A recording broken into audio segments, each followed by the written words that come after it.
This of Wisdom Bible Church, the church of a distinguished generation.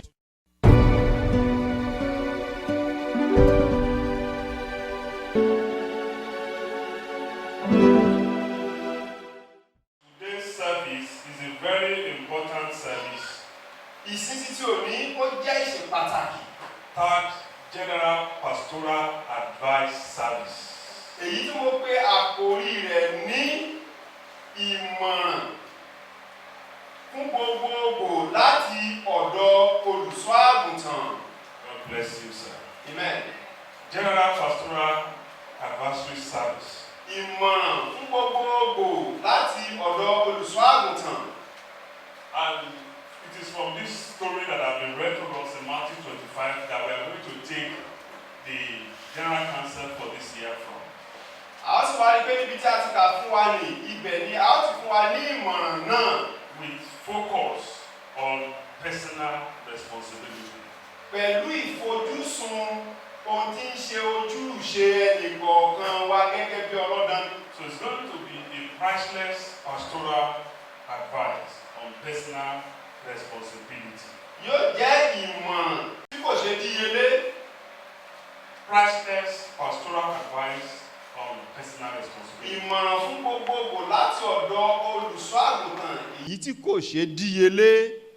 Because if you are to pay for it, Nítorí pé tí ẹ bá nílò láti sanwó fún, you will not be able to afford it. ẹ ò lè sanwó rẹ̀.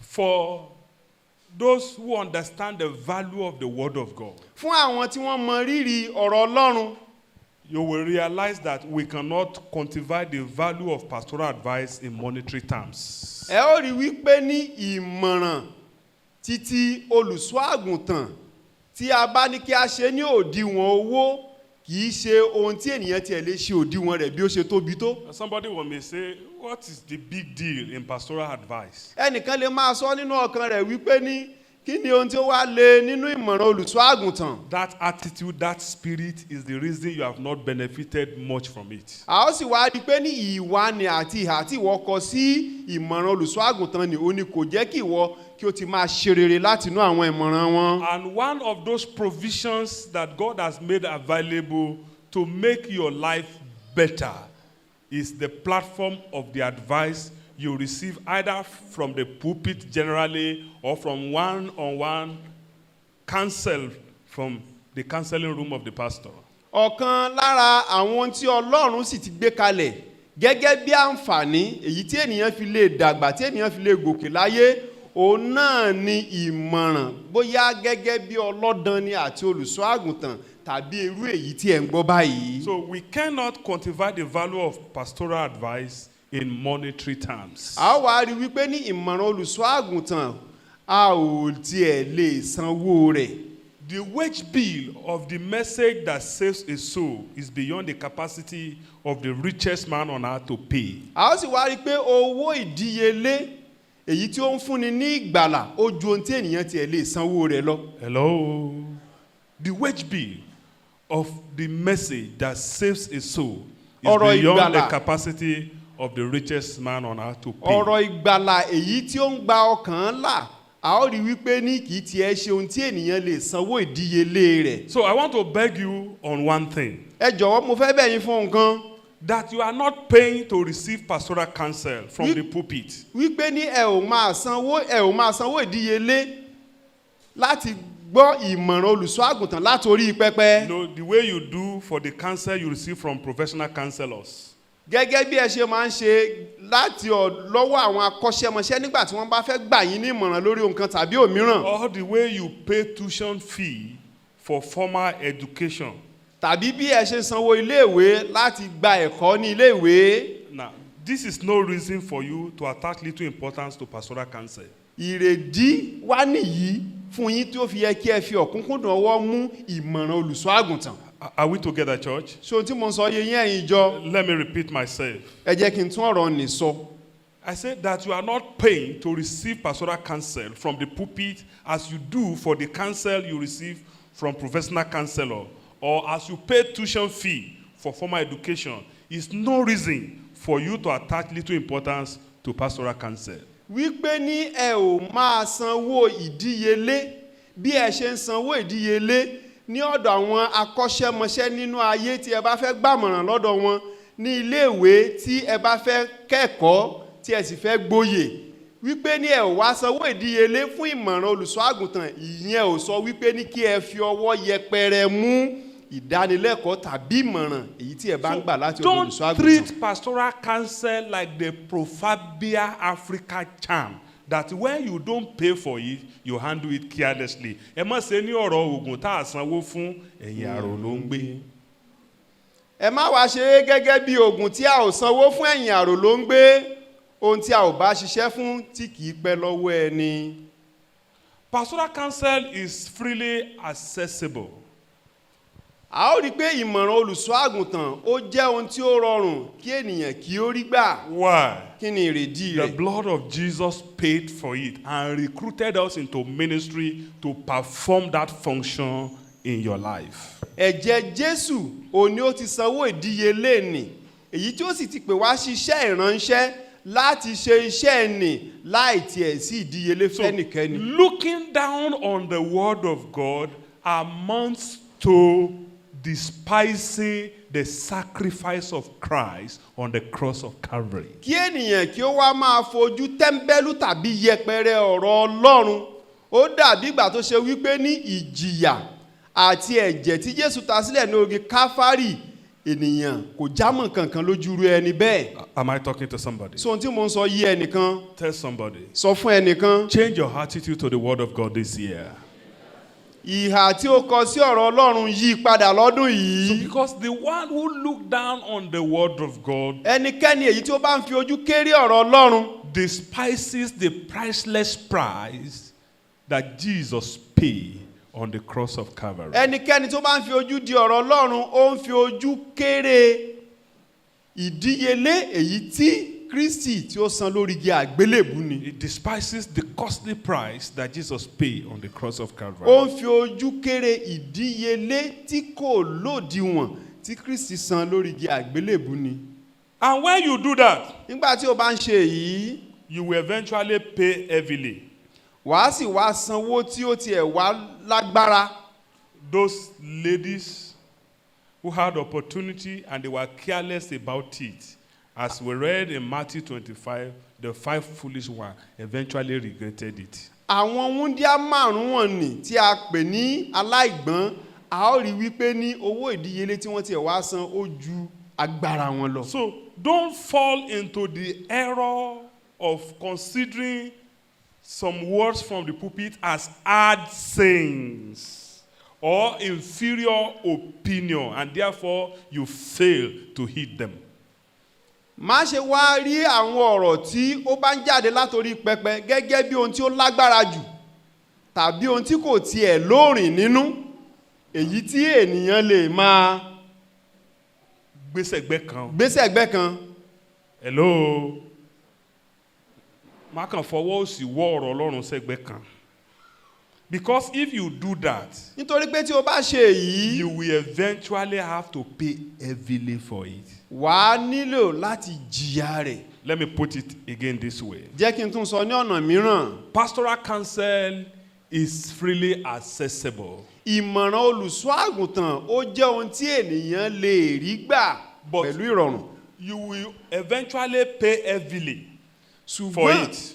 ṣùgbọ́n nígbà tí ènìyàn kò bá fi ọ̀kúnkúndùn ọwọ́ mú, ìyà rẹ̀ á máa jẹni lọ́pọ̀lọpọ̀. You will eventually pay heavily for it when you consider them as hard sayings Nígbà tí o bá or rí inferior opinion and you therefore fail to heed them.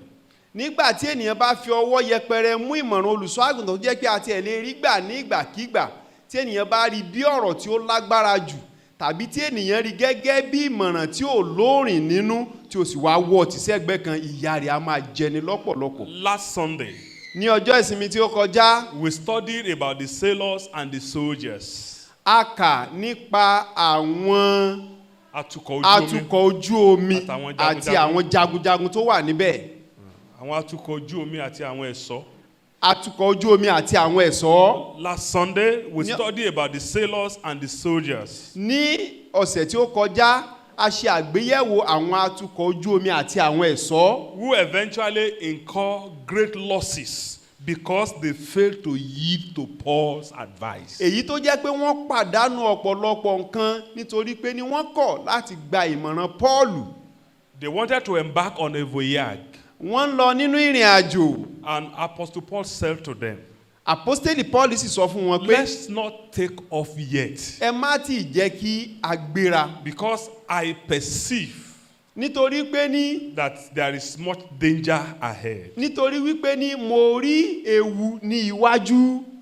But Paul was never he was never a sailor, he was never a soldier, so they consider him the less professional among them. The way you also look at pastors. ṣùgbọ́n Pọ́ọ̀lù kìí ṣe atukọ̀ kìí ṣe akọ́ṣẹ́mọṣẹ́ bẹ́ẹ̀ ni kìí ṣe jagunjagun kò tiẹ̀ mọ nǹkan kan nípa pé ní à ń wa ọkọ̀ ojú omi. fún ìdí èyí wọ́n fojú tẹ́ḿbẹ́lú So they ìmọ̀ràn didn't rẹ̀. listen to him. wọn ò tẹ́tí sí i. Then they started the journey on the sea. wọ́n bẹ̀rẹ̀ ìrìn àjò náà lójú omi. And they had a fair weather when they started. nígbà tí wọ́n sì bẹ̀rẹ̀ ìrìn àjò náà ó rí i pé ìrìn àjò náà rọrùn ó tura. But suddenly, ṣùgbọ́n lójijì what the eye of professional expertise could not see, but with the eye of prophecy had seen ahead, came on them suddenly.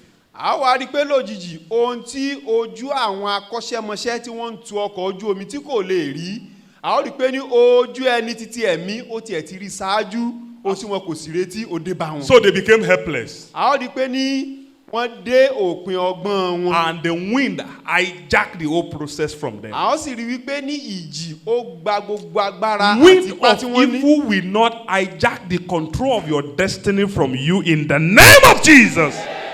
atẹ́gùn aburú kò ní gba ìkápá títí àyànmọ́ lọ́wọ́ rẹ lórúkọ Jésù. Wind of evil will not hijack the control of your children from you in the name of Jesus. atẹ́gùn aburú kò ní gba ìkápá lórí àwọn ọmọ rẹ lọ́wọ́ rẹ lórúkọ Jésù. The wind of evil will not take charge of your business this year and forever in the name of Jesus. atẹ́gùn aburú kò ní gba ìkápá títí ìdókòwò rẹ kò ní gbà lọ́wọ́ rẹ nísìn àti títí láì lórúkọ Father, Jésù. I pause here and I pray for our nation, Nigeria. bàbá mo dánu dúró níbi mo sì gbàdúrà fún orílẹ̀-èdè Nàìjíríà. That the wind of evil that will Wípé ní- scatter the nation, atẹ́gùn ibi èyí tí ó lè tú orílẹ̀-èdè yìí ká. that will bring about mass death, èyí tí ó lè mú ikú lọ́pọ̀ yanturu wọlé. that will bring about famine and mass hunger beyond what we are witnessing now. èyí tí ó lè mú ìyàn àti ebi pípa wọlé ju èyí tí a rí Will nínú not rẹ̀ lọ. hijack the leadership of this nation in the name of Jesus. kò ní já ìdarí orílẹ̀-èdè yìí gbà lọ́wọ́ àwọn tí ó ń darí rẹ̀ lórúkọ Jésù. Wind of war, atẹ́gùn títí ogun. we command you in the name of Jesus. apàṣẹ lórúkọ Jésù. Turn back. padà sẹ́yìn. Turn away. Padà sẹ́yìn. Turn back. Padà sẹ́yìn. Turn away. padà sẹ́yìn. The wind of strife will not scatter your marriage. èdè àìyedè kò ní da ìgbéyàwó rẹ rú. I pray that for you again. I mo pray that for gbàdúrà that ní family fún ọ again. àti fún ẹbí rẹ. Rayama baka banda savele kembrona patayaba. Lika povasantayaba. That your marriage will be stable. ìgbéyàwó rẹ ni It yóò will wà not títí láé. scatter. kì yóò In the túká name of Jesus. lórúkọ Jésù. Wind of death will not snatch your husband. Wind of Ikú, death will not snatch your atẹ́gùn wife. kò ní gba Wind aya of rẹ, death kò ní will gba not ọkọ snap rẹ. your parents. Wind of death will not Atẹ́gùn snatch ikú your kò ní children. gba àwọn ọmọ rẹ. Wind of death will not snatch your brother. Atẹ́gùn Wind of death ikú will kò not ní snatch gba your àwọn sister. arákùnrin rẹ, kò ní In gba the àwọn mighty arábìnrin name rẹ. of Jesus. lórúkọ Jésù. The wind that wastes resources will not blow in your direction. atẹ́gùn èyí tí ó máa ń fi ohun ìní ẹni ṣòfò kò ní fẹ́ I ní said the ìhà tí wind wọ́n that wà. wastes properties, that waste resources atẹ́gùn will not èyí tí ó flow fi into your ohun home. àlùmọ́ọ́nì ẹni ṣòfò In the kò ní wọnú mighty, ilé mighty, rẹ. mighty lórúkọ name of Jésù Jesus. alágbára amen. So this contrary wind blew against them. a ó rí i pé atẹ́gùn ìjì tí ó ṣe lòdì yìí ó fẹ́ sí wọn. But because they didn't take warning, ṣùgbọ́n nítorí pé wọn kò gba ìmọ̀ràn wọn ò gba ìkìlọ̀. they incurred so much losses. a ó rí i wípé ní ọ̀pọ̀lọpọ̀ ohun ni wọ́n pàdánù. they embark on emergency compulsory fasting. a ó rí wípé ní àdúrà àti àwẹ̀ pàjáwìrì wọ́n wọnú rẹ̀ lọ. I pray for you. mo gbàdúrà fún ọ. Emergency compulsory fasting instructed by problem of life will not become your lot this year. àdúrà pàjáwìrì ní dandan gbọ̀n èyí tó jẹ́ wípé ní ó ń wá látọwọ́ ìṣòro ayé kò ní jẹ́ ìpín rẹ lọ́dún yìí lórúkọ Jésù. In the name of Jesus. Amen. So in Acts 27, nínú ìwé ìṣe àwọn àpọ́stólì orí kẹtàdínlọ́gbọ̀n verse 21 and 22. ẹsẹ̀ ogún àti ìkọkànlélógún. Ẹsẹ̀ kọkànlélógún àti kejìlélógún. ẹsẹ̀ kọkànlélógún àti kejìlélógún. The scripture says, bíbélì wípé. but after long abstinence, Paul stood forth in the midst of them and said, Sirs, respected people, ye should have hearkened unto me, and not have loosed from Crete, and to have gained this arm and loss. Verse 21. nígbà tí wọ́n wà ní àìjẹun lé ọjọ́ pípọ̀ nígbà náà ni Paul dìde láàrin wọn ó ní alàgbà ẹ̀yin ìbá ti gbọ́ ti èmi kí a má ṣe síkọ̀ kúrò ní Kérétù ewu àti òfò yìí kì í bá ti bá wa. And now I exhort you to be of good cheer, for there shall be no loss of any man's life among you, but of the sheep. ǹjẹ́ nísinsìnyí mo gbà yín níyànjú kí ẹ tújú ká nítorí kì yóò sí òfò ẹ̀mí nínú yín bí kò ṣe ti ọkọ̀. So please, as wise people Ẹ that I jọ̀wọ́. know you are, ẹ jọ̀wọ́ gẹ́gẹ́ bí ọlọ́gbọ́n ènìyàn tí mo sì mọ̀ pé ní ẹ jẹ́ bẹ́ẹ̀. don't regard messages from the pulpit as follows. ẹ má ṣe wo àwọn ìwàásù tí ó bá jáde lórí pẹpẹ ní ọ̀nà wọ̀nyí o. As you listen to the word of God this year, bí ẹ ṣe ń tẹ́tí sí ọ̀rọ̀ Ọlọ́run lọ́dún yìí and in all the days of your life, àti ní gbogbo ọjọ́ ayé yín. one, ohun àkọ́kọ́ don't consider the word of God as hard to follow religious rules. ẹ má ṣe rí ọ̀rọ̀ Ọlọ́run gẹ́gẹ́ bí ohun tí ó nira àgbékalẹ̀ òfin ọ̀rọ̀ Ọlọ́run tí ó nira láti tẹ̀lé. Àgbékalẹ̀ òfin ẹ̀sìn. àgbékalẹ̀ òfin ẹ̀sìn tó nira láti tẹ̀lé. The scripture says the word of God is not grievous. Bíbélì jẹ́ kí ó yà pé ọ̀rọ̀ Ọlọ́run kì í ṣe ohun tí ó múni ní ipá. Hello, church? So don't consider the word of God as hard to follow religious rules. ẹ má ṣe rí ọ̀rọ̀ Ọlọ́run gẹ́gẹ́ bí àgbékalẹ̀ ẹ̀sìn tó múni ní ipá tàbí Because- tó nira láti tẹ̀lé. Because if you do that, nítorí pé tí ẹ bá ṣe bẹ́ẹ̀. the devil will give you justification not to be obedient to the word of God. nítorí pé tí ẹ bá ṣe bẹ́ẹ̀ èṣù yóò fún yín ní ìrèdí tí ó fi jẹ́ wípé ní ẹ kò fi ní tẹ̀lé. And once you don't follow the word of God, nígbà tí ẹ kò bá sì tẹ̀lé ọ̀rọ̀ Ọlọ́run you are inviting evil to fall on you. aburú òun ni ẹ̀ ń pè Láti ṣubú lù yín. láti ṣubú lù yín. àwọn tí wọn kò bá tẹ̀lé ọ̀rọ̀ Ọlọ́run Inevitably, they are inviting evil to fall on them. ohun tí wọ́n ń béèrè fún náà ni pé kí aburú kó ṣubú lu àwọn. Evil will not fall on you. aburú kì yóò ṣubú lù ọ́ amen. But you have a responsibility. ṣùgbọ́n ìwọ náà ní ojúṣe Follow the word of God. tẹ̀lé ọ̀rọ̀ Ọlọ́run. Number 2, ohun ẹ̀kejì don't consider the word of God as out of fashion opinion of ancient men. ẹ má ṣe rí ọ̀rọ̀ Ọlọ́run gẹ́gẹ́ bí àgbékalẹ̀ àwọn ará jọ̀hún Tí ò bá gbà mú tí ò mọ́. bá gbà mú mọ́. Don't consider the word of God as out of fashion opinion of ancient men. ẹ má ṣe rí ọ̀rọ̀ Ọlọ́run gẹ́gẹ́ bí ọ̀rọ̀ àwọn ará jọ̀hún tí ó jẹ́ pé ní kò bá gbà mú mọ́. The Bible says the word of God is ever new. Bíbélì jẹ́ kí ó yé wa wípé ní ọ̀rọ̀ Ọlọ́run àkọ̀tun ni lójoojúmọ́. Listen to me. gbọ́ mi yé. There is no new information that is as relevant as the ancient word of God. a ó rí i pé kò sí ohun tí a gbọ́ tí ó jẹ́ titun bí ọ̀rọ̀ Ọlọ́run tí ó ti wà. Hello, church.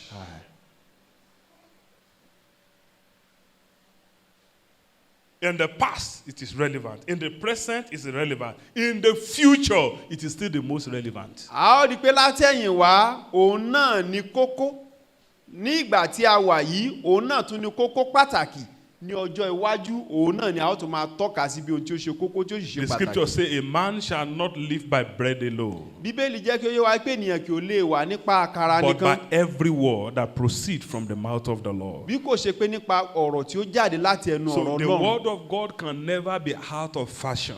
A ó rí i pé ọ̀rọ̀ Ọlọ́run kì í tí. Number 3.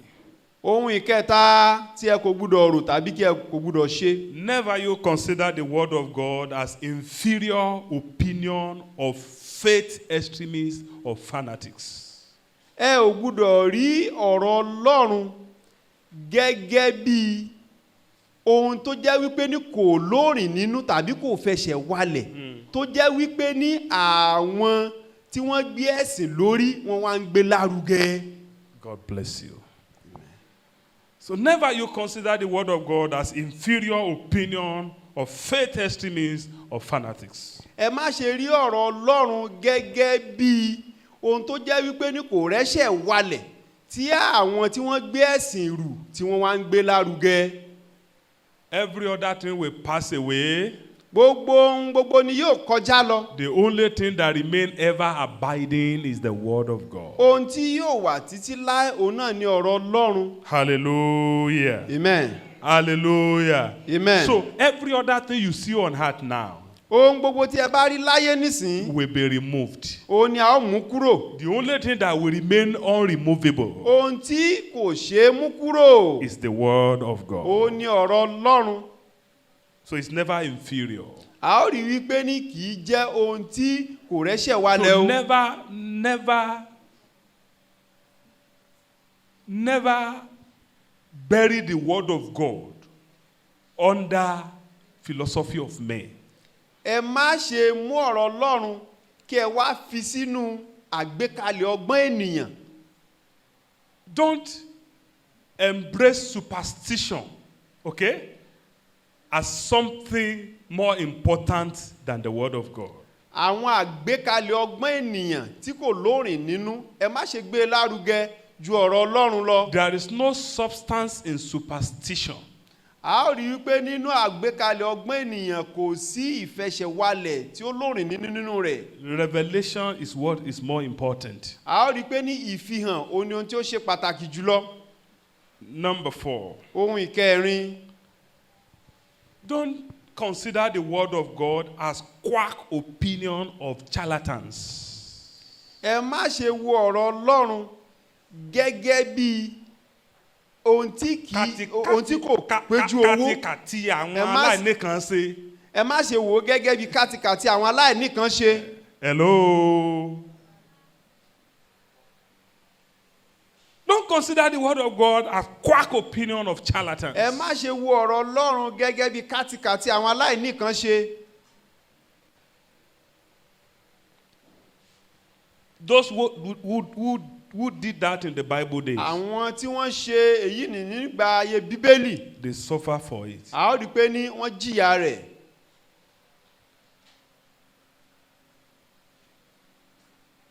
Your sense may not be able to relate with the word of God.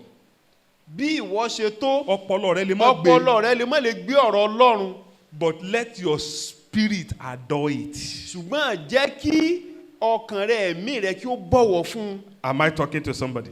So tí mo ń sọ yí ẹnìkan, Why? The kí scripture ni says, ìrèdí rẹ̀? to those who are perishing, Pé ní fún àwọn tí ó ń ṣègbé, the gospel message to them is foolishness. wípé ní ọ̀rọ̀ títí ìrere bí ìwà aṣiwèrè ní sí wọn.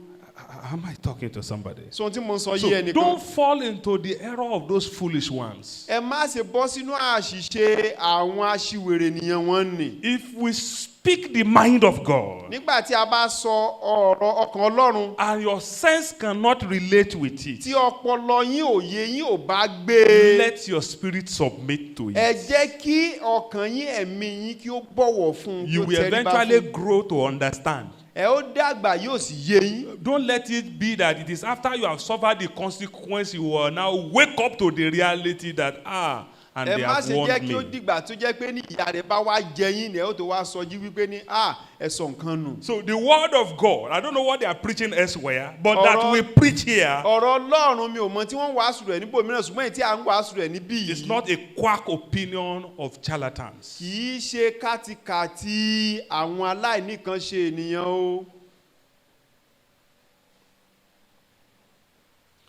Pulpit messages from the throne of grace, they are priceless.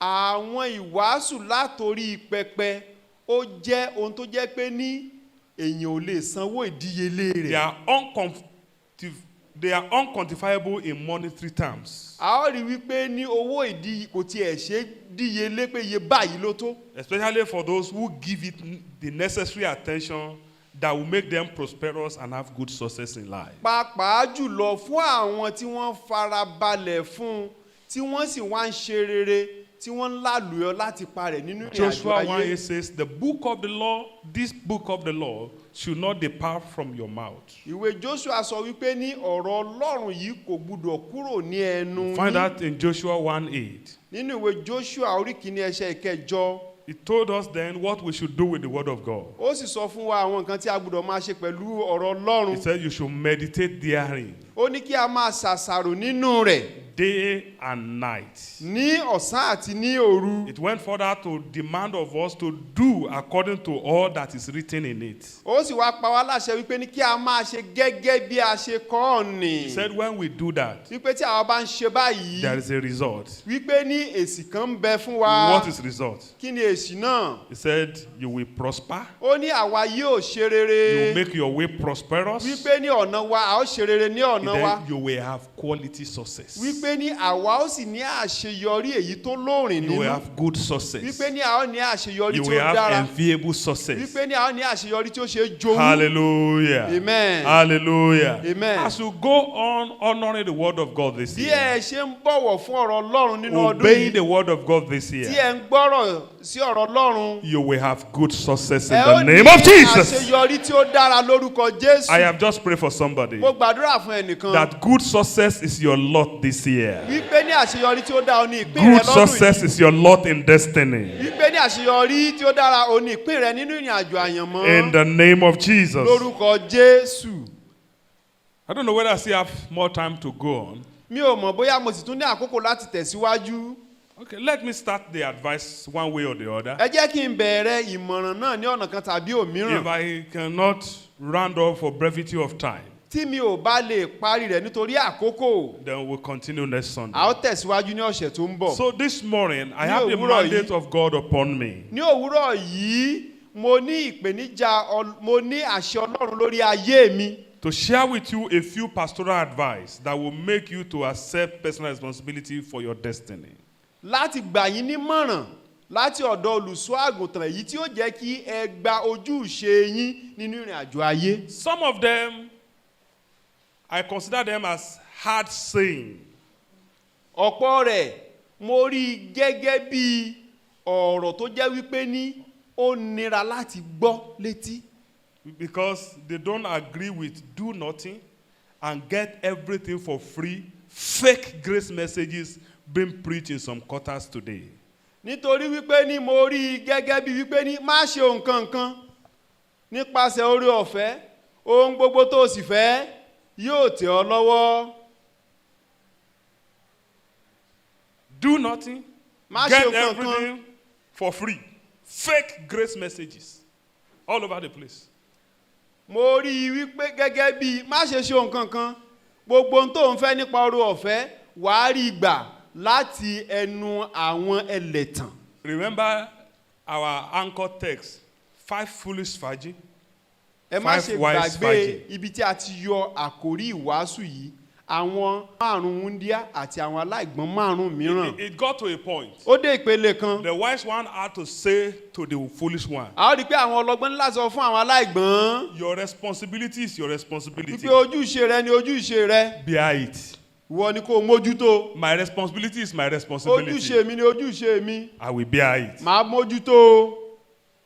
It's a hard saying. A ó rí i pé ó jí ọ̀rọ̀ òtítọ́ ọ̀rọ̀ tó lágbára. But that is the truth. Ṣùgbọ́n òtítọ́ nìyẹn. If those five wise virgins did the favor they were requesting for. tí àwọn ọlọ́gbọ́n márùn-ún wọn ni tí wọ́n bá ṣe ohun tí àwọn aláìgbọ́n ní ń béèrè ni. All of them will end up as failure. a ó rí i pé ní gbogbo àwọn mẹ́wẹ̀ẹ̀wá ni wọ́n di olùkùnà. Help men to the extent that they will not make you a failure like them. Ràn àwọn ènìyàn lọ́wọ́ ní ìwọ̀nba agbára rẹ tí ìwọ náà kò ní di ẹni ìjákulẹ̀. Is that not a hard saying? sí ọ̀rọ̀ tó lágbára kọ́ nìyẹn. Somebody can go out of here and quote me out of context. ẹnìkan lè jáde kúrò níbi bí yìí kí ó sì máa lọ sì mí túmọ̀. Somebody can take that message and misapply it and become a callous person.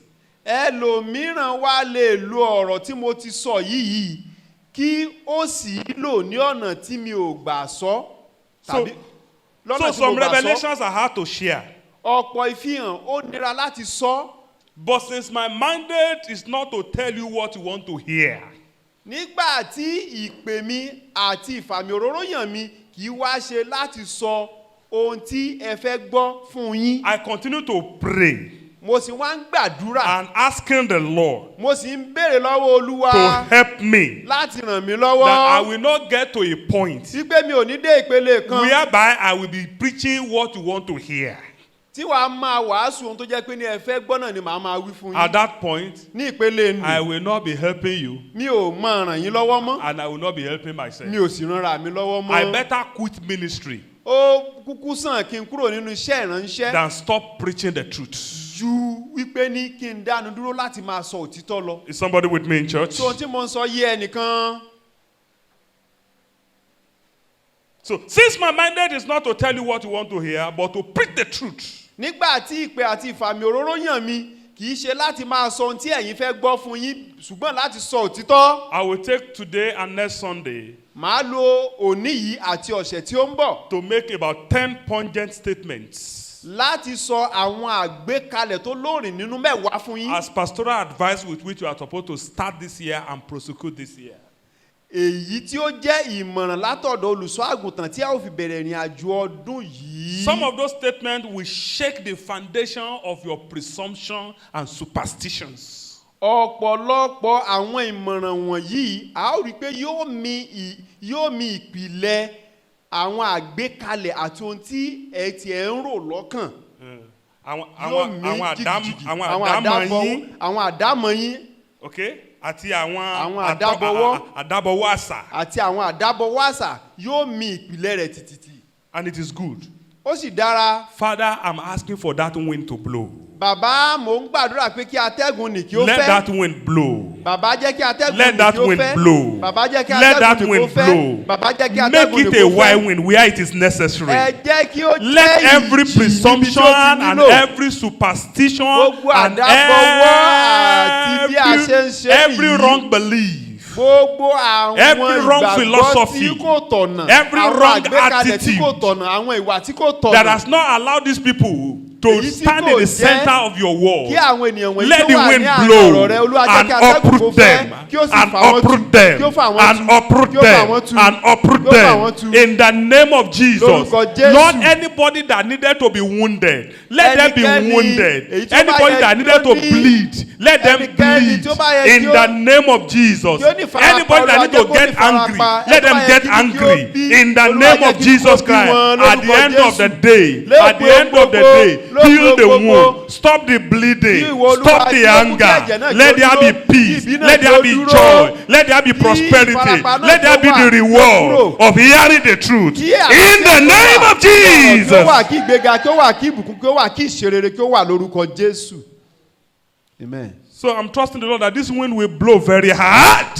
mo ń gba Ọlọ́run gbọ́ wípé ní atẹ́gùn náà yóò fẹ́ gidi. It will uproot the foundation of your presumption, gbogbo àwọn èròǹgbà yín àti àdábọwọ́ yín yóò fàtú. of wrong philosophies, èyí tí ń ṣe àgbékalẹ̀ ọgbọ́n ènìyàn. of tradition, be it religious èyí tí ń ṣe or àṣà ìbáṣe nípa ti ẹ̀sìn. or cultural ìbáṣe nípa ti abínibí. or social. tàbí titi ìbáṣepọ̀. All of them will be uprooted. gbogbo rẹ̀ ni a ó fàtú. And the true revelation of God's mind will replace them. àti ìfihàn tòótọ́ Ọlọ́run yóò sì wá farahàn yóò ìdípò rẹ̀. In the name of Jesus. Lórúkọ ti Jésù. In the name of Lórúkọ Jesus. ti Jésù. So life is not a place where one man bear all your responsibility.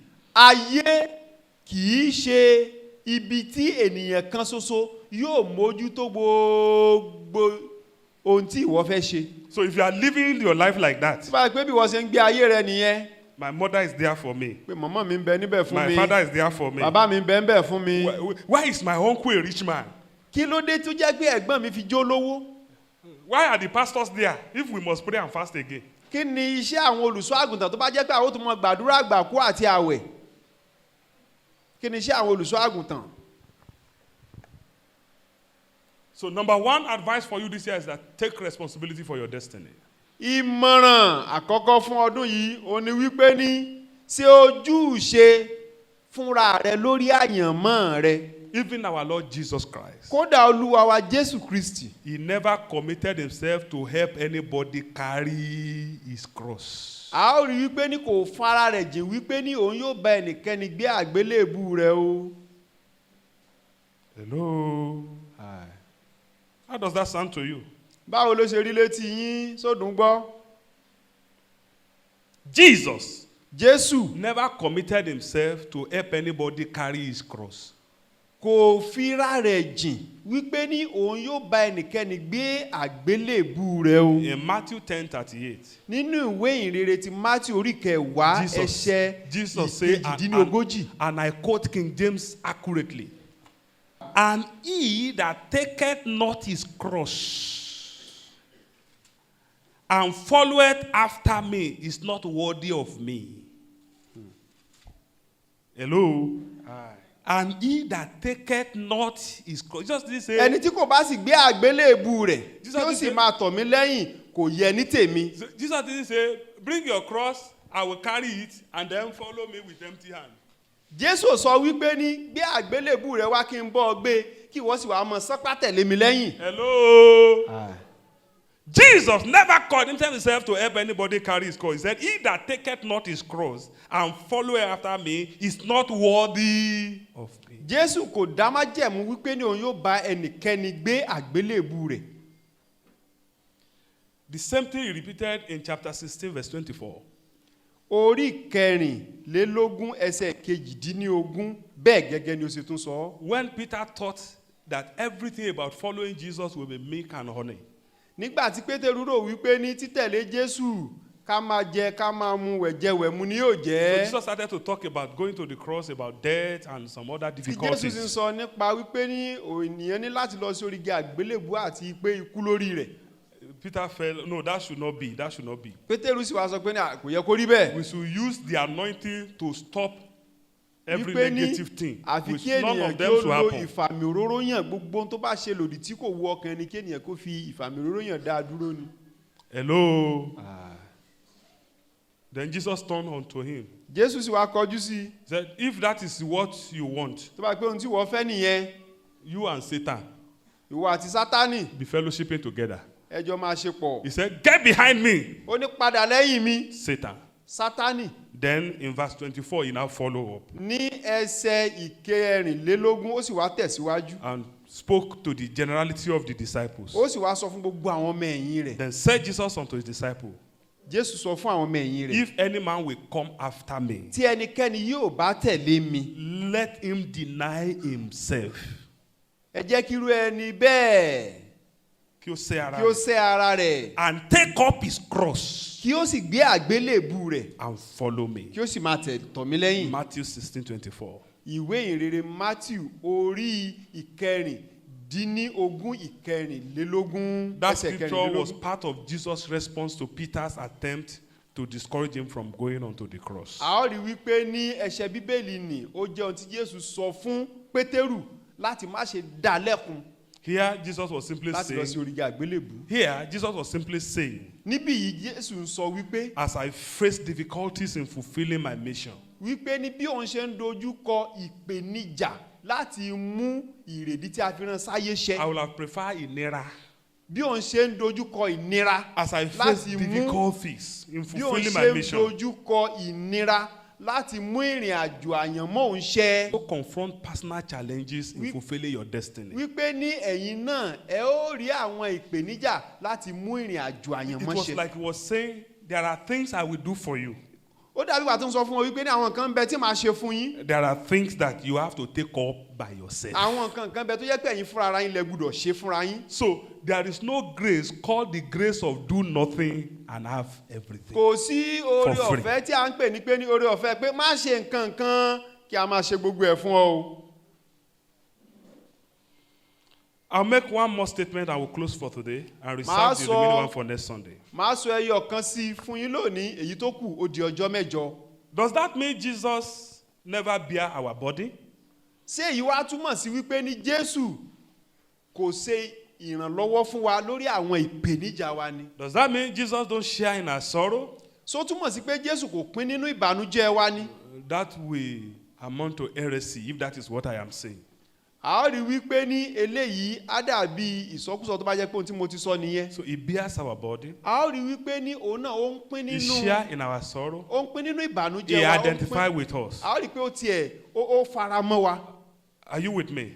Then he supplied the strength for us Ó sì wá ń fún wa ní agbára, ó fún wa ní ìkúnpá when we have responsibility to bear. nígbà tí a bá ní ojúṣe láti I ṣe. just pray for Mo you. gbàdúrà fún ọ. When you need to receive strength from God, Nígbà tí o bá nílò láti gba agbára láti ọ̀dọ̀ you Ọlọ́run, will not be asking for help from God. o ò ní máa béèrè fún ìrànlọ́wọ́ láti ọ̀dọ̀ rẹ̀. These are two different things. Ohun méjì tó yàtọ̀ nìyí o. There are things over which God will help you. Àwọn nǹkan kan bẹ tó jẹ́ pé ní Ọlọ́run yóò ràn ọ́ lọ́wọ́ lé lórí. He will just step you aside Yóò sàrọ̀ra fà ọ́ sẹ́gbẹ́ kan. and he will take over. A ó rí i pé ní òní yóò sì And there are gbàsàkóso. situations in the journey of faith. Ṣùgbọ́n àwọn nǹkan kan bẹ nínú ìrìn àjò You ìgbàgbọ́. are crying, Ò ń sunkún. you are grinning, A ó rí i pé ní o tiẹ̀ wá ń lọ́ra pọ̀. and you are feeling like Jesus take over. Ó sì wá ń sọ wípé Jésù ìwọ ló yẹ kó ṣe kinní yìí. And he will be saying, my son, take charge. My Yóò strength sì is máa sọ fún ọ sufficient pé for ní you. ọmọ mi gbàsàkóso oore ọ̀fẹ́ mi tó fún ọ. Are we together? Ṣé ohun tí mo ń sọ yé yín? Receive grace Gba oore ọ̀fẹ́ to fulfill destiny. láti mú àyànmọ́ ṣẹ. Receive grace Gba oore ọ̀fẹ́ to succeed in your responsibility. láti ṣe àṣeyege Àní nínú lórí ọ̀rọ̀ àwọn ọmọ ojúṣe ẹ̀ wàá rẹ. ṣàṣeyọrí. You will succeed. Lórí ẹ̀kọ́ rẹ wàá ṣàṣeyọrí. Over your education you will succeed. Ọ̀nà Over your àtijẹ children you àti will mú succeed. rẹ lórí ẹ̀ wàá ṣàṣeyọrí. To survive you will succeed. So I conclude today by saying, Mo sì wá ń parí lónìí nípa sísọ wípé Jesus carried the cross of your sin Jésù ó gbé àgbélébù títí ẹ̀ṣẹ̀ rẹ. and not the cross of your personal responsibility. Kì í ṣe àgbélébù títí ojúṣe rẹ o. Are we together? So tí mo ń sọ yé yín. Are you trusting God for a baby this year? Ṣé ìwọ ń gba Ọlọ́run gbọ́ fún ọmọ lọ́dún yìí? And you are a woman. O sì jóbìnrin.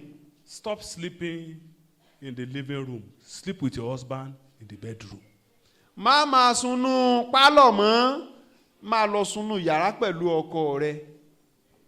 So after we have prayed for you, Lẹ́yìn ìgbà tí a bá gbàdúrà fún ọ, the Holy Spirit will not come and impregnate you. Ẹ̀mí mímọ́ kò ní wá láti wá fún ọ lóyún. Are you understanding the breakdown of the message?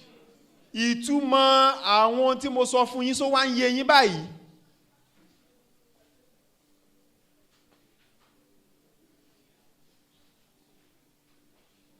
Jésù kọrúkọ mi number one ni mo. Jésù kọrúkọ mi. Jesus, write my Tó name. bá wá jọmọ Write me as léèwé number one. láìbírì ni o máa gbé. Now, if you are a student and you want to have good results, go and be staying in the library. This is not a place where we are going to be giving you special biro. Ibi yìí kì í ṣe ibi tí a ti mọ fún ọ ní báírò àkọ́pàsì. So àlùjànnú ò ní bọ́ ọkọ̀ exam. Ìwọ ni wàá ṣe kí ni o wà kọ̀ọ̀kan. You yourself will be the writer. Am I talking to somebody? So tí mo ń sọ yí ẹnìkan. Jesus carried the cross of your sin, Jésù ó gbé àgbélébú ẹ̀ṣẹ̀ rẹ. not the cross of your personal responsibility. Kì í ṣe àgbélébú titi ojúṣe rẹ o. Salvation is not a ticket of exemption from personal responsibility. Ìgbàlà kì í ṣe ìwé àmúyẹ láti má ṣe mójútó ojú ìṣe ẹni. Are we together? So tí mo ń sọ yé yín. Jesus will give you the good work this year. Jésù yóò fún ọ níṣẹ́ tó dáa lọ́dún yìí. From there, you will pay your children's school fees. Láti ibẹ̀ lọ wàá sanwó iléèwé ọmọ rẹ. That is not the responsibility of angels. Eléyìí kì í ṣe ojúṣe àwọn áńgẹ́lì.